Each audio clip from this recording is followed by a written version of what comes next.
So after, I cut it flush, basically with the one nub, because there's two barbs on the pump.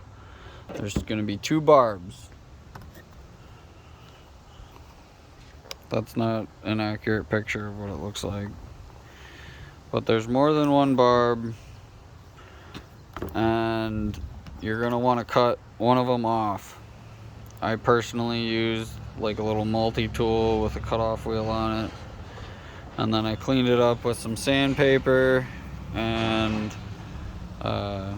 just cleaned it up real good, blew out, put a little can of compressed air with a hose down in there so that I blew it and it blew the air out so that there was no debris going in there. Yeah, quite the lot of trouble to get this to work, but it's worth it so that you don't have to really go out and buy a different hanger to make it work. But I'm going to put this back into here, run these wires up in between these ridges so that they're not getting hit. You can use some dielectric grease. I'm sure that'd probably be a good idea. Dielectric grease.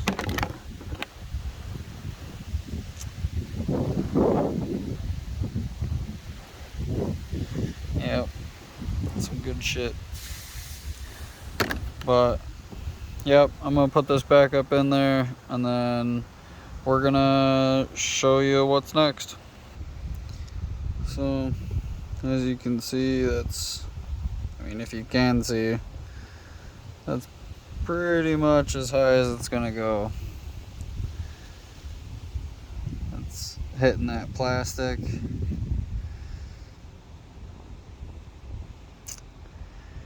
So after you get this far, you're gonna go and test fit it, right?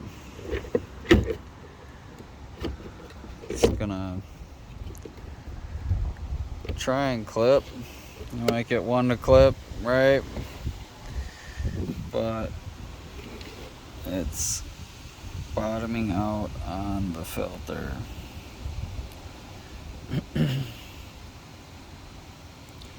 So since it's bottoming out on the filter, as you can see, it's hitting pretty much everywhere. What I did to mine, believe it or not, is I took a hole saw and I cut a hole in the bottom of the carriage to get the filter to actually fit.